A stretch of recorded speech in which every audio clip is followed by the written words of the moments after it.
好，我们今天来做一个比较特别、比较酷一点的包。那这个包呢，一样就是3层的包，因为我现在很迷上做这种立体包。因为立体包的这种，除了说我们做简单的包以前就教过以外，最主要是立体包呢，它的空间多，所以你的东西就可以分类放，那感觉上就是实用很多，感觉做起来也比较有挑战性，所以就觉得教学起来好像会跟大家以前一直看到很简单的东西不太一样。好，那如果你们想要学简单的包也是可以啦，就是说我们之前有影片有教过，或是说你们有想要学不一样的，就是在看一样的那种做法，只是每个花色不一样，如果要再拍其实也不是不行。好啦，那重点是呢，这个3层包，你看它的立体感非常非常的好，尤其从侧面你就可以看得出它的3个空间各有天地。首先呢，就是前面它其实是一个拉链带，好，一个有一点圆弧形的这个拉链包，然后呢配上左右2个立体带，好，然后呢这个立体带的前方呢，我们再做一个这种有带盖的这种小口袋。好，第一就是增加它的收藏量，收纳量。第二呢，就是说比较有一点点样式，有一点点设计感。好，那它的空间呢非常的大，这个底呢有6公分，好，然后呢左右2边打开还有小花花，对不对？然后呢一些比较重要的东西我们就可以放在中间。那平常我们提起来的话呢，前后呢都各有一个这个用磁扣固定的这个。空间也是超级无敌大的这个立体口袋，好，然后前后都是。那这边呢就是一个那个扁的口袋。那立体口袋里面呢，这个外袋呢，我还有做了一个小内袋，好，让就是说可以增加那个分类，好，让你的那个不一样，让你的东西不会整个杂在一起。那它的这个提袋的部分呢，我用的是口型环去固定。为什么呢？因为用口型环去固定的话，如果我们把它弄成这个，我们可以加上低型环，就可以变成肩背或是侧背。这时候呢，如果你没有用口型环的话呢，它的提袋就会硬硬的在那边，你懂吗？它就会这样子停在那边，那你就会觉得这里东西很多。所以呢，这时候我们如果是用背的呢，我们就可以把这个提袋的部分往前后放，或是往交叉放，都可以，对不对？所以呢，整咖袋子它的整体厚度是相当宽的，它的底部相当宽。为什么底部要宽呢？因为你东西丢进去之后，它通常都是堆积在底部，你知道吗？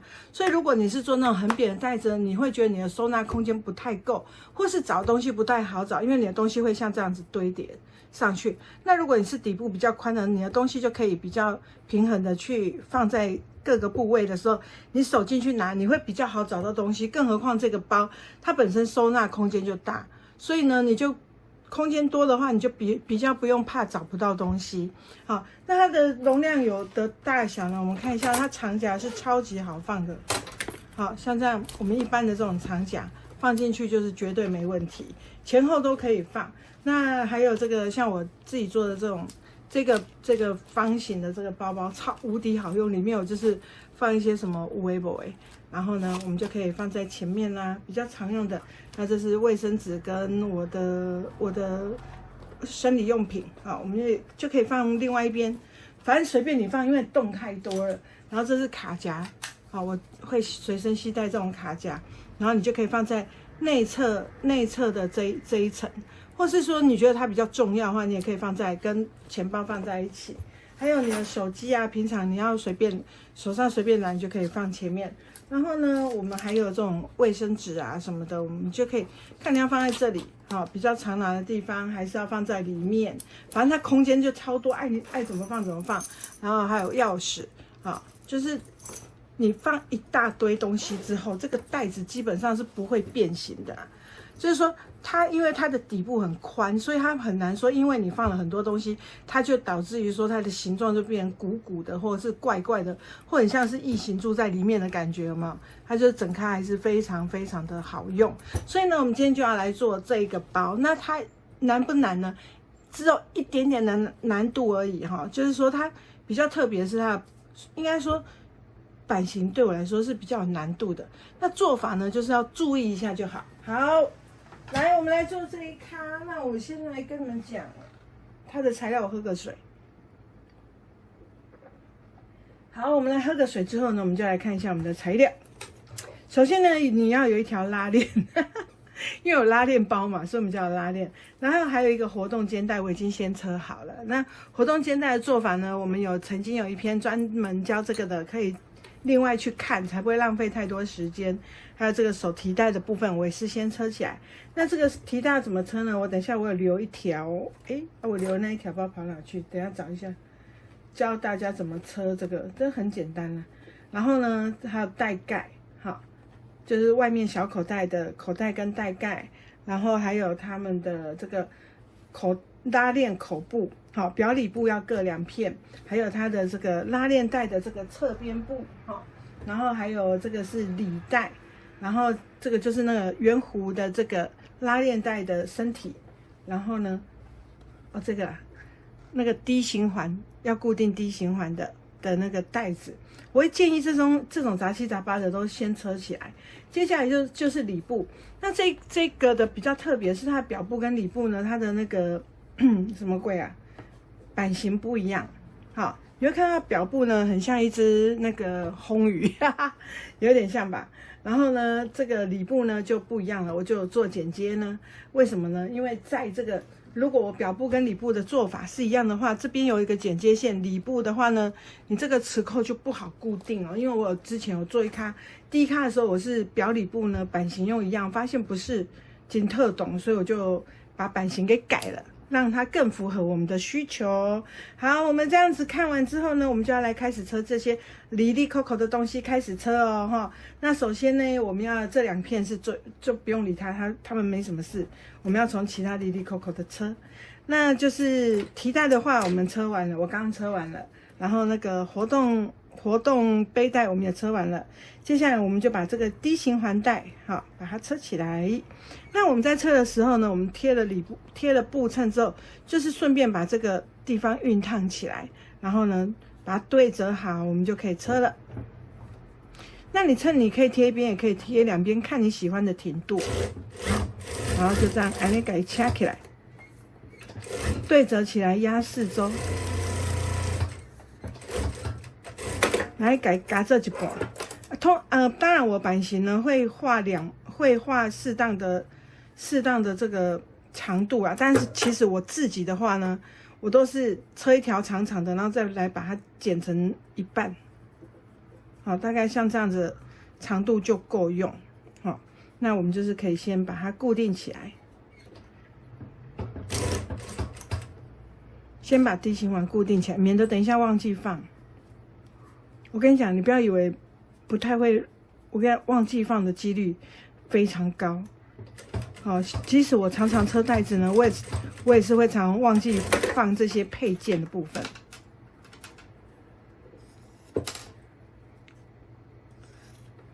那这些呢就是备用的，我们先把它车起来，放到旁边去。接下来呢，我们就把口袋反正看到什么就车什么就对了。这个一边有贴衬，一边没贴衬的。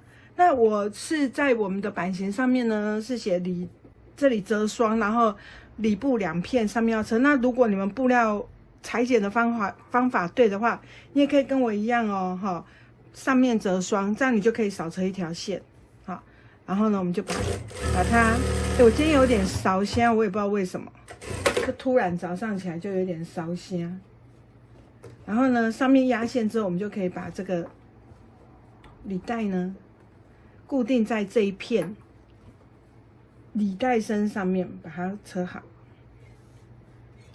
那我会建议这个里带呢，你在车的时候让它背一点，上面让它背一点，这样你的那个等到全部做起来的时候呢，它会感觉比较工整，看起来那稀稀，你就可以给它拉过来一点。好，这是我建议啊。那如果你们要用平的也是可以。好，反正塞完，如果你有塞很多东西的话，它就不会觉得说好像这样开的。好，或者是自己再加个魔鬼毡都可以。好，那这个东西我们就是车到这里，我们就可以先放一边。接下来呢，我们就来车这个，我就说看到什么车什么。这是拉链的那个口部，拉链口部呢，我们就是要跟拉链做结合。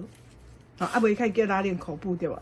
好，拉链打开，头朝下，好，就是正面朝下。然后呢，我们就来压线。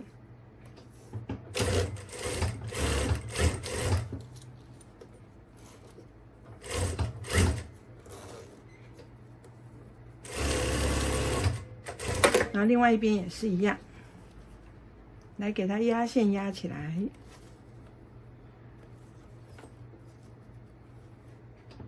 哎呦，不小心看到我的线好像快要掉出来了，给你个 Q 呵。然后我们再继续车这个侧边，好。然后这个车完之后呢，我们就要上里布，把里布呢，等于是说里布把那个表布跟里布把拉链夹车在中间。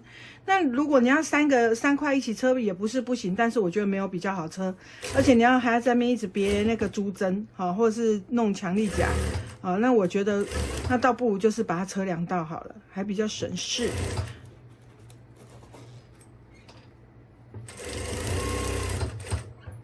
然后另外一边也是一样，等于是同一个地方我们车2次，哎，不要车错边呢啊！车的时候不要不小心车到隔壁的布，哈，要小心哦。啊，我为什么要教大家小心？那就是因为我曾经做过那样的蠢事，啊，就是不小心就夹车在中间，啊，然后我曾经做过的蠢事，当然就是要提醒大家小心。不过我觉得应该也不是只有我会干这种蠢事。感觉了。好，我们车完之后呢，就从正面压线。正面压线的时候也要把背面的那个布翻开来，把里布翻开来，然后我们就从正面压线了。那正面压线的时候，我们把拉链拉好，然后呢再次检查一下后面里布有没有左右，各自靠边，然后呢我们就把它这样车好。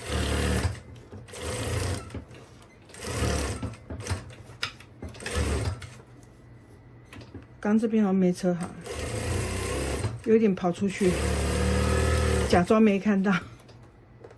然后另外一边也是，那我们要车另外这一边的时候，我们就顺便把 D 型环呢把它放上来，好，居中放哦，哈。那你要怎么看居中放呢？其实你可以看它左右两边，从中间左右两边有没有那个各自好平均的放好，然后我们就把它顺便车过来。哎，没有，不行哎，我突然想到一件事，不可以这样。刚刚很想要顺便，结果发现不能顺便，是因为这边我还没压线啊，然后就好笑了，哦贝嘎，好，我们再压一个0.1，哈，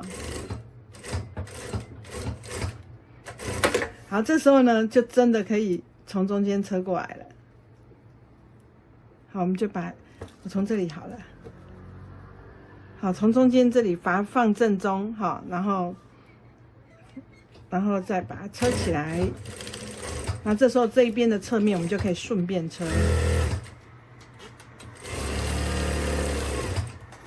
好，车到这里的时候呢，注意怎么样？再把这一个另外一个 D 型环放上来。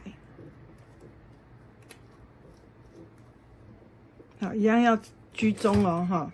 你们好像看我随便放，其实我是有在看，好不好？好，然后你在放的时候，小心这个拉链口不要给它开掉呢，哈，要推一下，让它不要被炸。好，要改更好喝哈。所以说有时候有在看，还是有时候会车歪啦，哦。毕竟我就是真的就是走随性路线已经习惯了，没有了。你整开车完的话，其实还好。好，像这样子把它车完之后，我们把缝缝修剪一下。之后呢，我们来做中央线。好，中央线很重要，看过我的影片都知道，中央线比中央政府还重要，对不对？好，所以我们一定要把中央线呢的记号线给做好。做好之后呢，我们就要来接这个侧边的布料。好，接这个侧边的布料呢，因为这个不想要车太多次，所以我就一次把表里布呢都把它放好。好，这个比较不会跑掉的。好，我们就把表里布放好，车一次就好了。一样，中央线把它对准好，好，我们就把它车起来。哎，你在车这里小心你的D型环不要跑过来哦，哈！你要是D型环跑过来这边，保证你断针哦，好，自己要小心。然后呢，我们就先压线，这里压0.1，不要害怕，跟着做。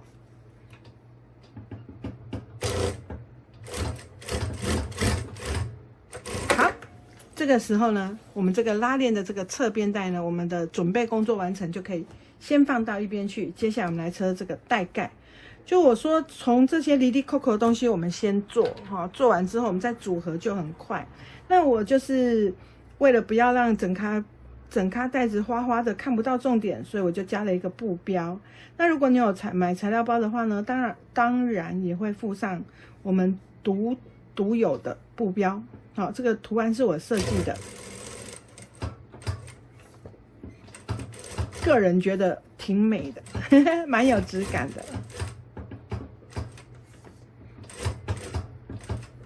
好，把布标缝上之后呢，我们就可以把它带盖正面对正面的把它车起来。车到弧度的时候要慢慢转哈。然后呢，记不记得表布呢比里布多一点点，就把它推进去一点点，这样呢，等一下翻到正面，你的里布比较不会痛出来，跑出来见人哈。好，拿出我们的锯齿剪刀，然后呢，把这个边边的缝缝剪一些起来，等它翻到正面的时候呢，它就会怎么样？会比较顺一点哈。不会产生棱棱角角的。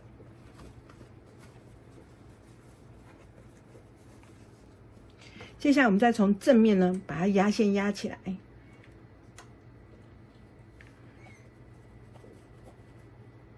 那如果你觉得说，这样子你还是会觉得它碰不合掐吧，你就可以怎么样？先去熨烫一下，哈，先去熨烫一下，我们就可以不客气的。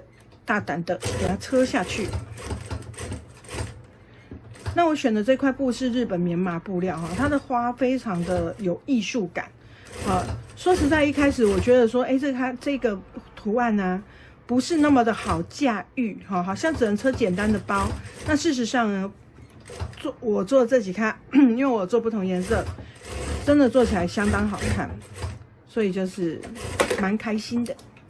好，我们把它四周呢都把它车完压线之后呢，把多余的缝缝剪掉，看一下左右两边有没有有没有高度，有没有一样。如果不一样，趁这个时候把它剪成一样。因为有时候我们在剪布的时候，总是有时候尺没放好啦，还是手没拿稳啊，你剪起来就是会有高低差。这时候我们就来把它核对一下，从下面的弧度往上核对，你就可以看上面有没有整齐。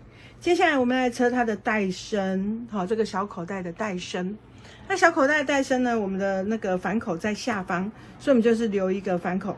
那你留这个反口之前呢，你可以先把这个表布呢，先把它这样子推一推，推一推。我的，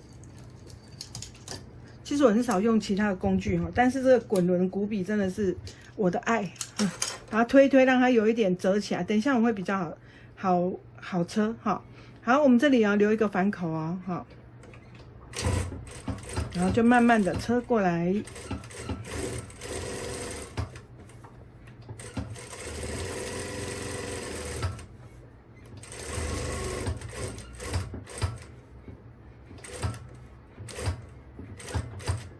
好，车完之后，一样有弧度的地方，我们要记得怎么样剪牙口。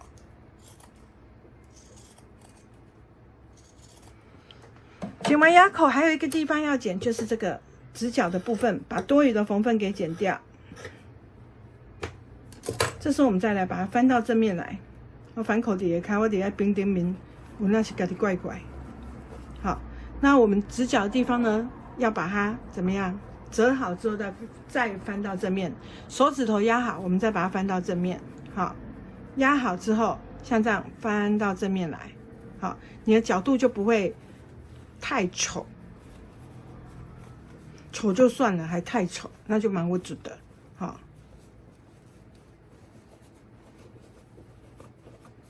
然后慢慢的把这个弧度给挑好之后，你看这个边边基本上你只要稍微整理一下就好了，它的直角就还蛮美的。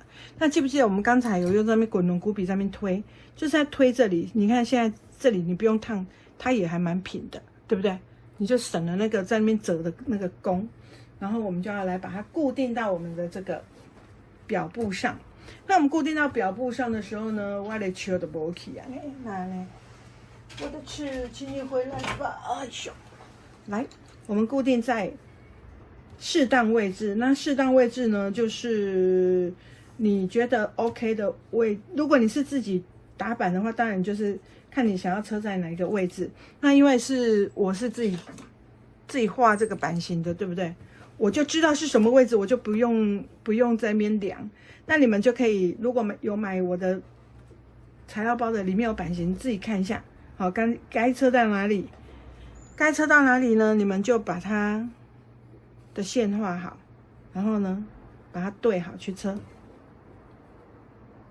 好，放到正中央之后呢，如果你不要正中央，当然也可以啊，依你自己设计的这种感觉。好。然后你就可以，我看起来错起来，就可以去车了哈。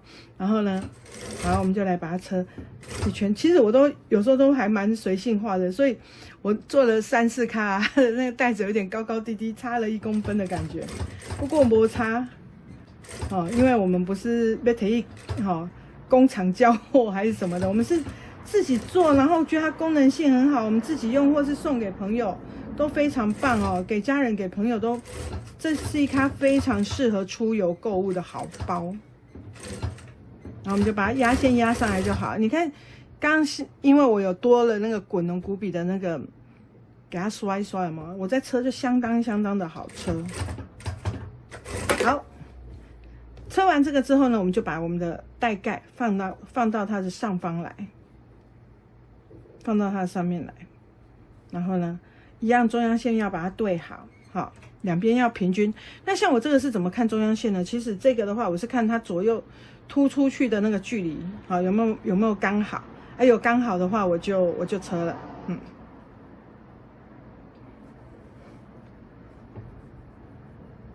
好，对好之后，然后呢，我是以这条，因为刚这条线我有画，这个我是画线去对，所以这个的话，我就会变成。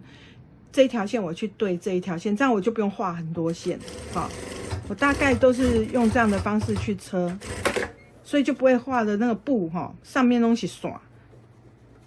其实我看到布上面很多线，我也蛮不喜欢的，看起来不松快。然后再把它翻上来之后，翻过去之后，我们就从正面压线。好。这样子，我们的口袋是不是很完美的完成了？虚不吧？好，这样子。然后呢，这个还没完哦，因为我们下面有一个立体的角度，我们就要把它先顺便给它车起来。先刷啦，先刷个车起来。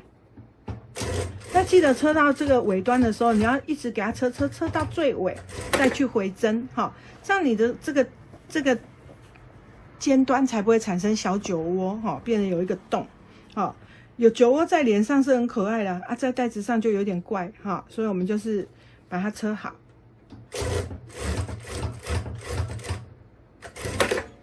好，那当然呢，它这个袋子左右是对称的，只是差这一边有这个小的贴式口袋，另一边没有，这代表什么呢？另外一边我们也是要这样车哦，哈。所以呢，这边的也要把它车起来。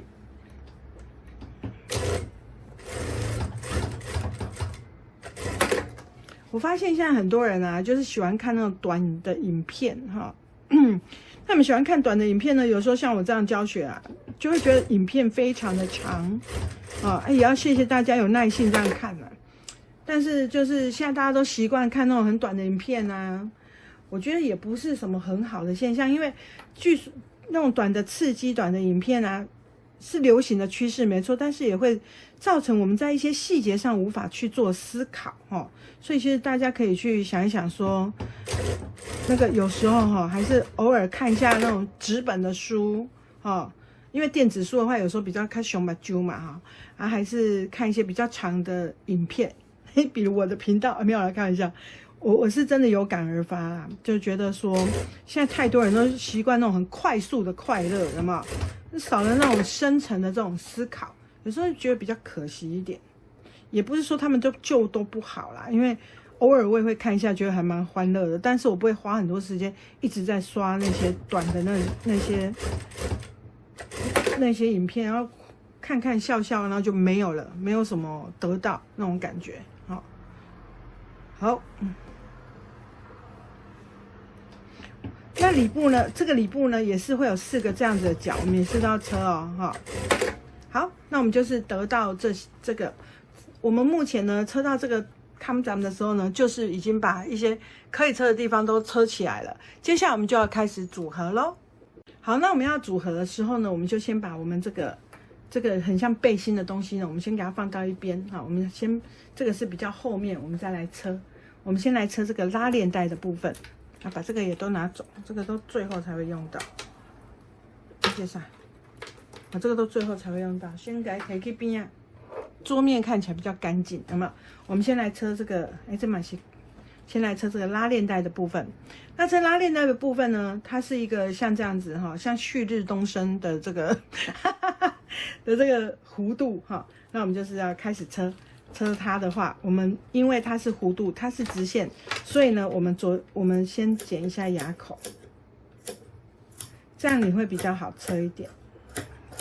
牙口不要剪太深啊！假如你的缝分是0.7，你就不要给我剪1公分，不能讲这样的话，你就不要剪1公分，不是给我哈，就是不要剪你的缝分如果只有0.7，你就剪个0.5就好。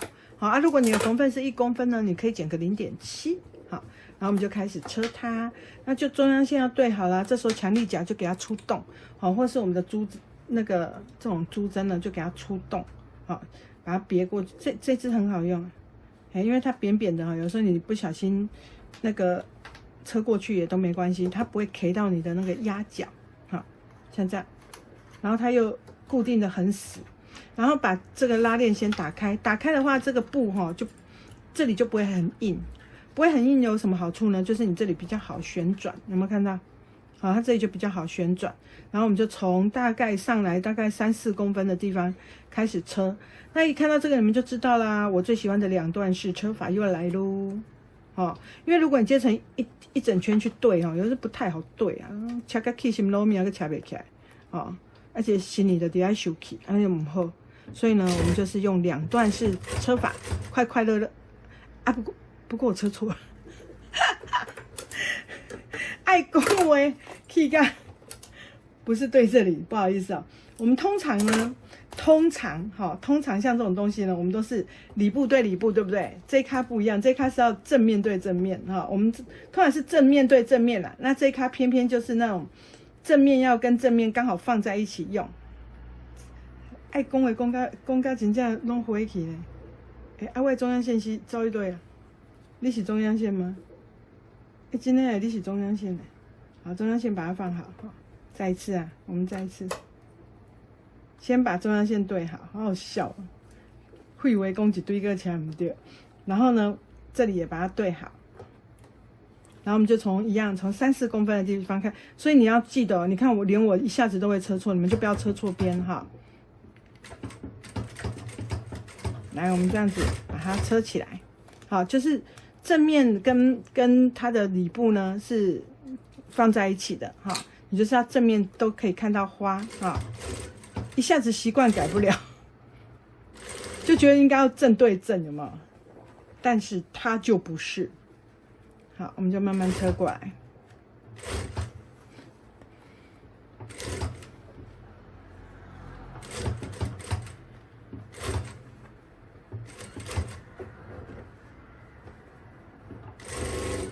车到这里有弧度转角，因为这个转角呢比较急转弯所以我们这个牙口呢就给它剪密一点，密一点再转，会比较好转，车起来会比较顺。那很快的呢，我们就会车到中央线的部分。记得到中央线的部分，我们把这个折起来，帮另外这一边中央线做好记号。这样等一下呢，你就不会歪掉。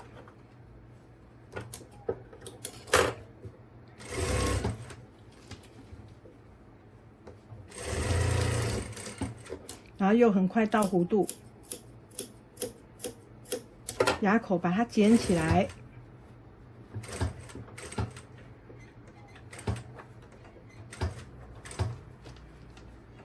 好，剪完之后上来没多久，我们就给它回针回针之后呢，我们来看一下我们的交接点在哪里。那交接点要怎么看呢？就是首先你先把这个的交接点呢，我们会有一个缝缝，对不对？好，所以我们这里完成线应该是在边边上来大概1公分的地方，也就是这一条完成线呢，它会在这个位置。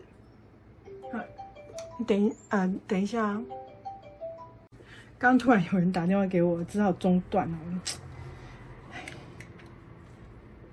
就是我们在讲重要的地方，刚好说，我刚刚说了这条线哈，然后呢，就是从这条线这样对过来的这个完成线在这里，然后呢，这里过来，它这里也是需要在同一个点，我们会接续这个线，对不对？那如果你要是觉得说那个颜色太接近，你就换一下这个笔的颜色，然后把它对好。好，就是说这3个点它必须在同一条线上。这时候呢，我们再把多余的缝缝给剪掉。好，因为我之前讲过好几次了，我在车的时候呢，我都会把那个缝缝多留一些，然后多的我就再把它剪掉就好了。好，剪完之后呢，我们就来把它合并起来。好，就把它车起来，像这样把它车起来。好，车完之后它就会像这样子。好，看得懂哈？来，好讨厌哦！刚刚我就拍得很顺的时候，你突然给我来电话，我就觉得接下来讲话就会卡卡的，有没有？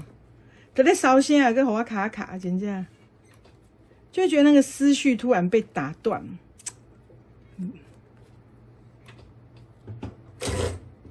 好，我们就从后面呢，先把它车起来。好，然后呢，里部的地方呢，也把它车起来。如果你不知道要怎么对的话，你可以像这样子，像这样子去看，说我该怎么车，你就知道说从哪里抓着车是正确的。你可以比比看，你就知道要从哪里车了。有时候看我这样翻来翻去，你没有自己车的话，其实你还是会觉得说，好像很有困难点。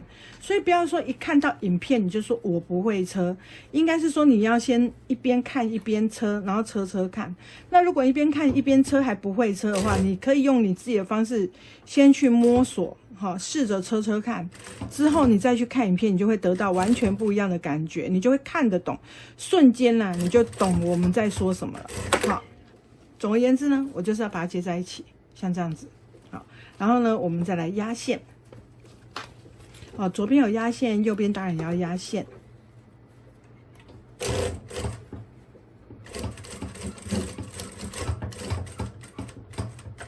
压完线之后，再把这个洞给补起来咯，这样我们一边就车起来了，拉链带的一边。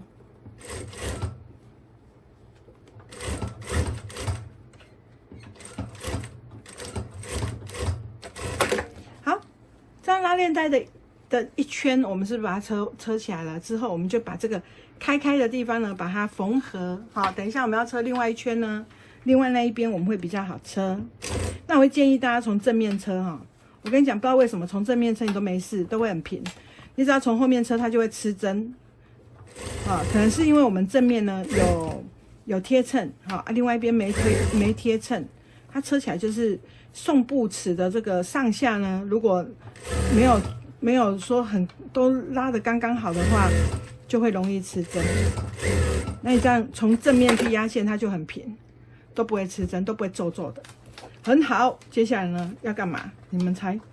当然是车另一边啊，对不对？我们就要把另外这一圈也把它车起来。那如果因为这个影片因为时间如果太长的话呢，我就有可能把这一段呢给浓缩一下，让它不要那个车那么久，让你们就是因为一模一样，我一样把一圈车起来哟，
车完之后呢，我们接下来就可以看接下来我们要车别的地方喽。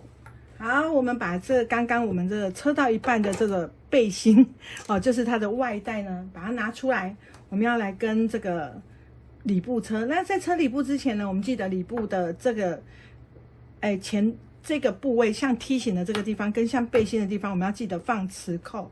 那就是我刚刚就是有些已经先把磁扣放好了。那因为怕有些人不会用磁扣，所以我这个就来示范一下怎么放磁扣。首先呢，我们先在放磁扣的地方呢，我们贴一个那个布衬，好，然后呢再把磁扣放进去。那你要对应哦，你不要你不要两个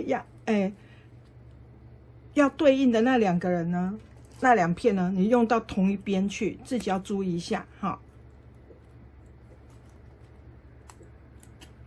然后把它插过去之后呢，把后面凹起来就好。这样是一组，所以它要一个是可以吸的，一个是一个扁的，一个比较有厚度的。那我们用的都是超强磁扣哈，所以它的吸力相当好。然后呢，磁扣安装好之后呢，我们就来把这个东西放到上面来。放到上面来之后，我们要来车哪里呢？我们从这里大概留个3公分，哈，这里留3公分，这样车过来之后，这里再留个3公分，不要车，记得是这样子哦，哈，这样会比较好车啦，哈。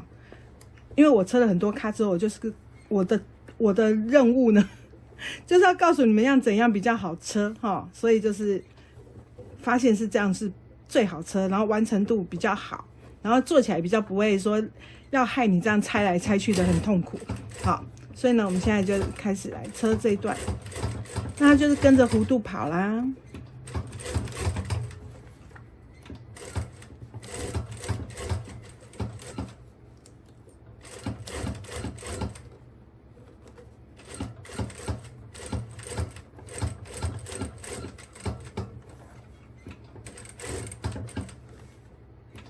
它等一下两边意思是一样，所以我可能也会车一边用讲解，另外一边我就用快转，有可能啊，只要我记得的话，好，因为就不用大家一直看一样的东西一直车，因为我讲解一次，其实每次讲解都很仔细，所以其实大概讲的内容也会一样。好，我们先把这个牙口剪掉之后呢，把那个缝份多的剪掉之后呢，弧度的地方稍微修剪一下。好，然后如果你觉得这个弧度你没有车得很漂亮，你可以现在再给它补车一下哈。就是你觉得说，我这个弧度怎么车的那边歪哥出来了？我们就再把它补，让它车贴一点，比较漂亮一点。尽量卖车伤歹啊。好，车完之后呢，再把它牙口剪起来，剪密一点。剪密一点呢，你的那个什么翻过来的弧度就会漂亮一些。所以它剪的牙口的地方还蛮多的，就是有弧度都要剪。然后呢，我们就要来把它翻到正面来。好，把它翻到正面来，一样前面稍微给它压一下之后，我们再来翻。好。那因为它很细，所以你可能只能压一边，另外一边就，反正你压一边，另外一边它很接近，它也不会差到哪里去。好，然后再把它挑出来。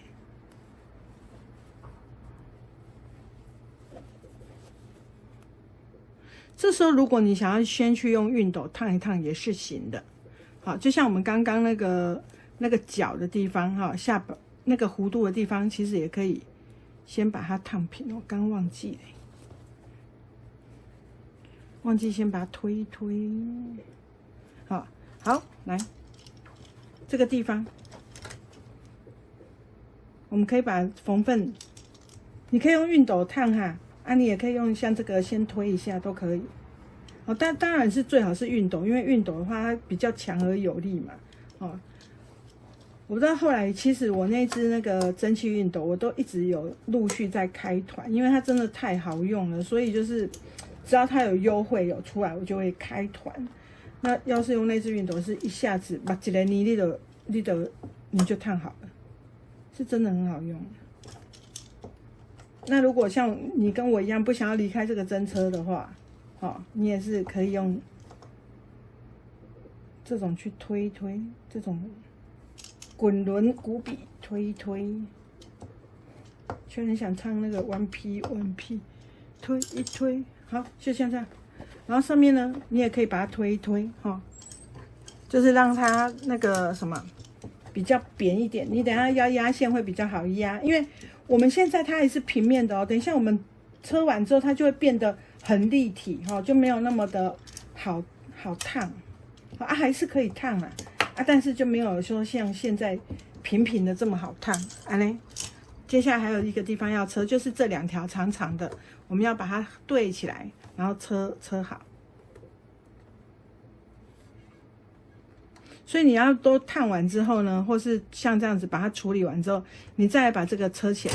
因为当你这一段车起来之后呢，它就已经变成是一个有一点怎么说神秘的空间，就是说它就开始立体了起来就会觉得说，已经不是像刚刚平面那么好处理。好，当我们把这一段车起来之后呢，我们现在把它先对折，先来剪牙口。好，牙口我们要剪哪里呢？就是要剪这一段。那这一段你在剪的时候呢，剪完之后，其实你在车的时候你就不能拉，你只能推。为什么呢？本来它是弧度呢，你在车的时候它就比较容易拉伸。现在又剪牙口，它拉伸的程度可以更大，所以你等一下在车跟它等一下要跟拉链带做结合。你在车的时候呢，你不但不能拉，你还要稍微有点推，才能够很平均的把这一整段呢车到那个上面去你现在就可以看到，我们现在留的这个洞，等一下就是要把这个放上来。这样懂了吗？好，所以呢，我们现在开始车哦。正面记得正面对正面，好，正面对正面。我 lucky， 正面对正面，细细的，我们刚刚车的这个正面要跟口袋部的正面去把它对好，然后呢，慢慢的车一圈。所以呢，我们就要来车它，像这样子。所以中央线你现在知道有多重要了吗？尤其是这么立体的带子，你中央线只要没有对好的话，就很容易歪掉。所以我们就要把它车中央线把它对好，然后就开始车咯。我们要来车一圈。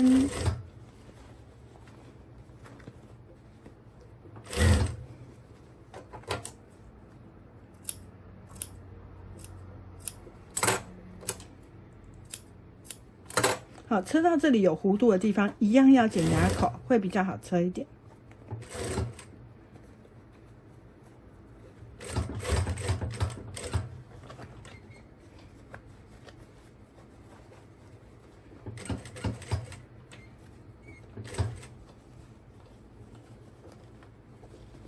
所以为什么要剪牙口？就是因为你现在你看，你不剪牙口的话，它会背住。所以我们要剪牙口，然后让它慢慢的车起来。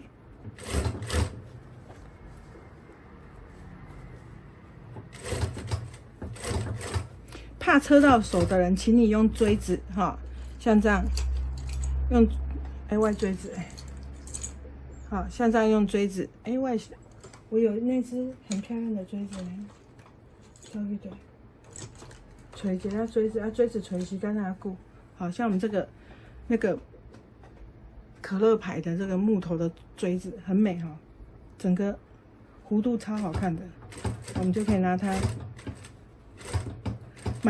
买了工具就是要用像这个锥子啦、剪刀啦，这个都是很值得投资的像我们家的那种防布桃剪刀也很好用，只是因为我很久以前就买了这个装三郎的，就一直用。它不算太贵，一支2000多，但是如果你们没有很长。不像我是那种很常在剪很厚的布料的话，你们用那个日本的那个防布桃剪刀就超级好剪了，说真的。而且它防布桃你剪了比较不会那个越剪布越歪有时候剪了之后那个直线都变曲线，有没有？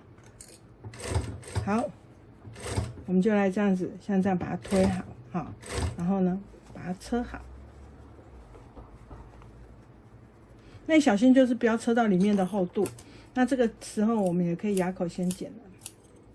为什么要先剪牙口呢？因为你这样你才能知道说你这里的那个阿收比剩多少，就这里的那个松份剩多少，我们要把它车平。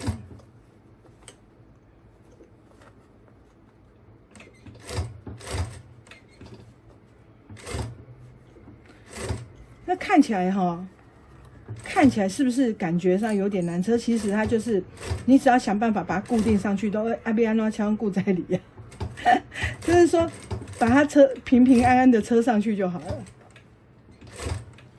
好，车完了之后呢，我们就会得到像这样子，有没有？这时候呢，我们来把这一片接上去。这片它的后面这一片接上去，那我们在接的时候呢，它现在是长这样，好，你车完之后它就会像长这样，你这时候就要这样子车，下面要留反口，好，这里要留反口。好，那我们要怎么车呢？来吧，先从右边车，再从左边车。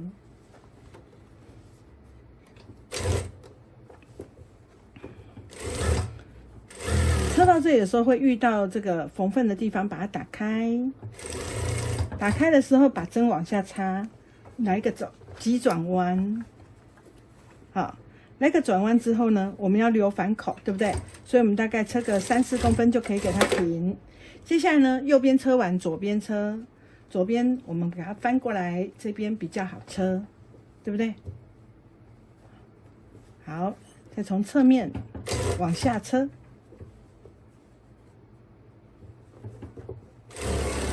一样，车到下方的时候，缝缝打开，针往下插着，然后转弯。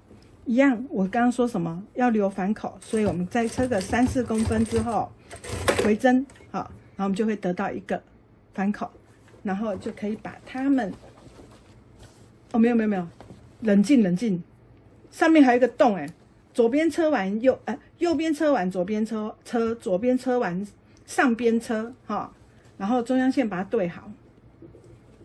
一直讲反口，就很想翻那个反口，你知道吗？啷个是呢？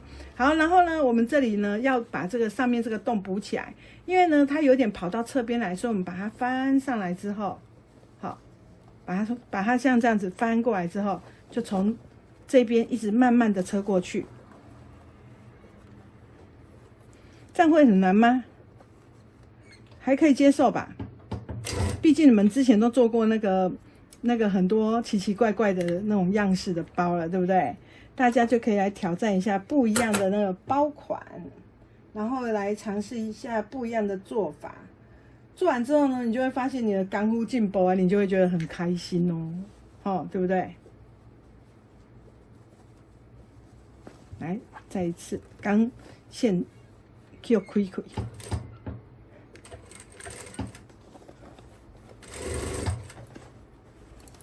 然后中央线一样先对好，之后我们再来车。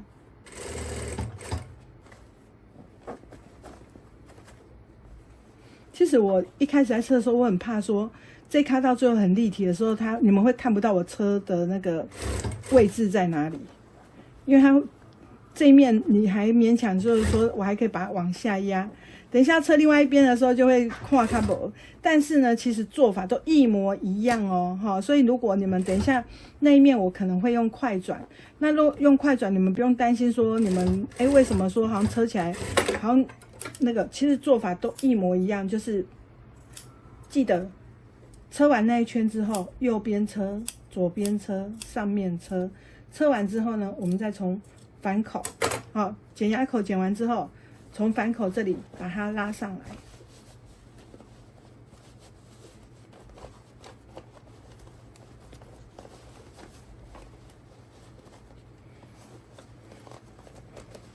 好，你就可以看到一边已经完成了，这卡带子已经其实快完成了。那我先翻过来给大家看哈。有没有？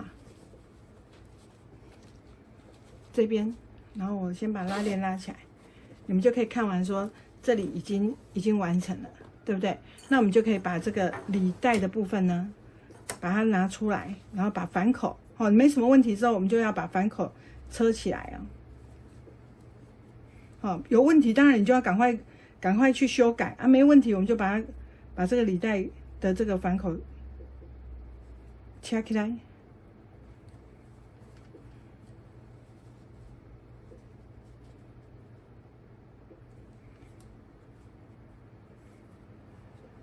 那因为有一边这里呢又有一个内带所以它比较厚一点，我们就稍微把它 Q 和它掐。那如果另外一边没有履带的话就很好车，两边都软软的都比较软一点就比较好车。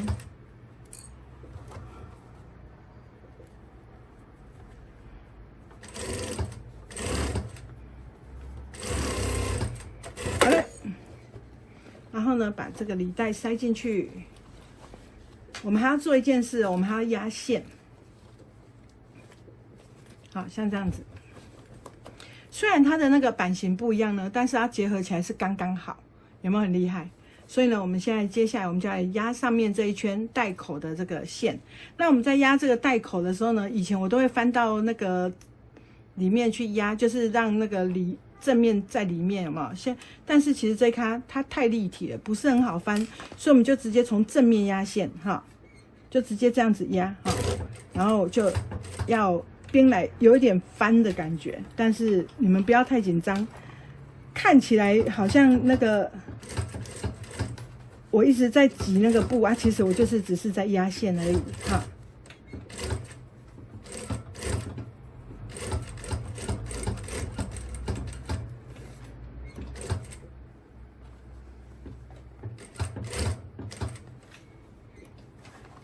来，我们慢慢的把它打开，然后慢慢的转弯过来。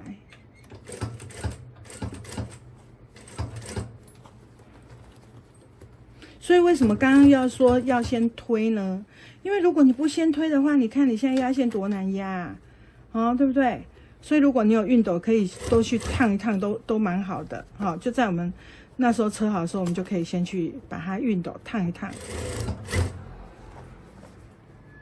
然后到这边是比较直线的，就相对好车很多。所以有时困难有时好对不对？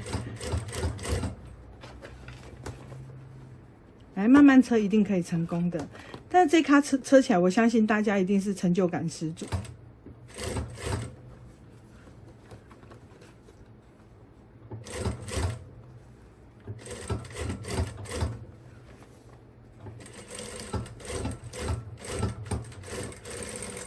好了，有没有？所以就是像这样子，我们就把它完成了，然后这里的磁扣就可以把它吸住，然后这里就是一个那个口袋，有没有？所以呢，接下来我要车另外那一边，那我可能就会用快转的，因为都是一模一样，跟这里的做法一样。我这里讲解的很清楚，你后面这一段就是照着做就对了 ，OK？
好，大家看完了没？就是说我刚用了这种快动作的那种剪接，大家觉得怎么样？就比较说不会说一样的东西，然后还反复一直讲，然后一直吵你们，就觉得还蛮烦的。还是你们觉得说，哎，还是都不要快动作呢？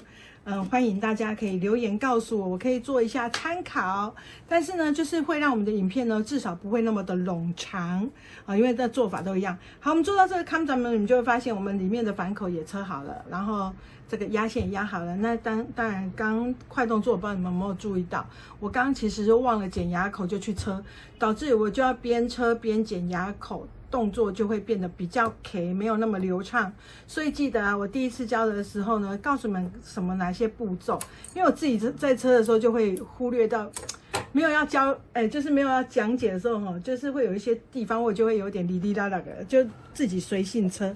但是还是要告诉大家说，先车反口，先把反口剪好，然后先把下面的折子先把它那个弄平是蛮重要的。接下来呢，我们就把这个背心的这个4个角呢套上这个口型环，然后把它车起来。好，像这样子套上去，然后车起来。所以我们材料包呢里面的这个5金配件全部都有，你就放心吧。好，像这样子。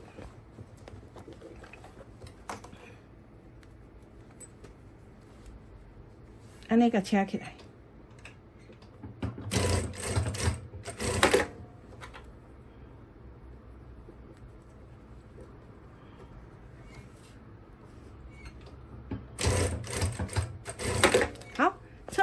这个之后呢，我们就把刚刚有没有很久之前，就是一开始我就说我已经先把提带车完了，有没有？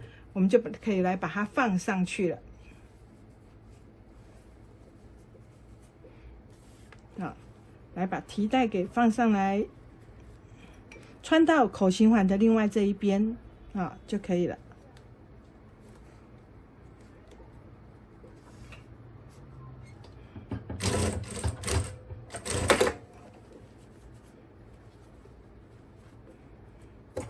那这提带呢，我觉得因为我们还有活动背带啊，所以我是觉得提带的部分，除非说你个人有特殊需求，还是你根本不想要做这种侧背你就可以把提带加长，这样你就可以直接变成肩背带，然后这样也是可以的这种手做的东西啊，就是没有绝对，就是依照我们个人的习惯去做一些变化。所以为什么会很喜欢说我自己也很喜欢手做，然后也会鼓励大家手做，就是觉得说人生很多事情不能掌控在我们的手中但是至少手做是可以的对不对？我们爱怎样做他都没什么意见这些布料呢，它可以依照我们的想法去做出我们想要的样子，那你就会觉得说这种成就感就还蛮好的不会说你今天设计这样然后当然有时候也是会突锤啦，但是至少说你做出来的成品，它是让你会觉得是很有，就是说，这是我设计出来的，我做出来的独一无二的东西就算是同一个带型每个人做出来的感觉也是不一样因为我觉得说每个人的酷谁波沙感快，做出来的感觉也不一样，所以觉得挺好的啦。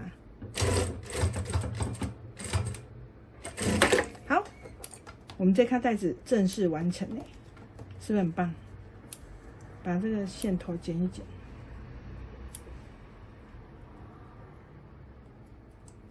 好嘞，你看看我们带子很漂亮的给它完成了，有没有？那我们在那个熨烫的时候呢，记得我们可以塞一个那个比较厚一点的垫子放进去烫，把它烫平整形一下。其实像我现在这样子都没有烫你看我从刚做到现在，我都没有用到熨斗，就只有用那个那个滚轮骨笔给它推一推它的带型就是非常非常的好看。所以我觉得说怎么说就是像这样子很实用的带子，你看它有3层衣，然后有里带，然后又有拉链带而且拉链带的空间还非常大，对不对？然后这边再一个外带，然后前面还有一个小口袋像这样子很多层的这种造型呢，除了造型特别然后做起来很有成就感之外，它也是一个相当实用的。我刚刚说是一个购物包或是旅游包，都是相当好用。然后我们再把我们刚刚，我一开始就是把这个活动提袋呢先给做起来了。你把它弄长一点呢，就是可以斜背；弄短一点，我们就可以肩背。好，那个子比较娇小的你就做短一点，个子高的人就把布料好剪接一下，好，你的袋子就会变长，这样是挺好看的。来，我们把镜头给它那个调远一点好了，在那看开有啦。嘿，好，像这样，有没有？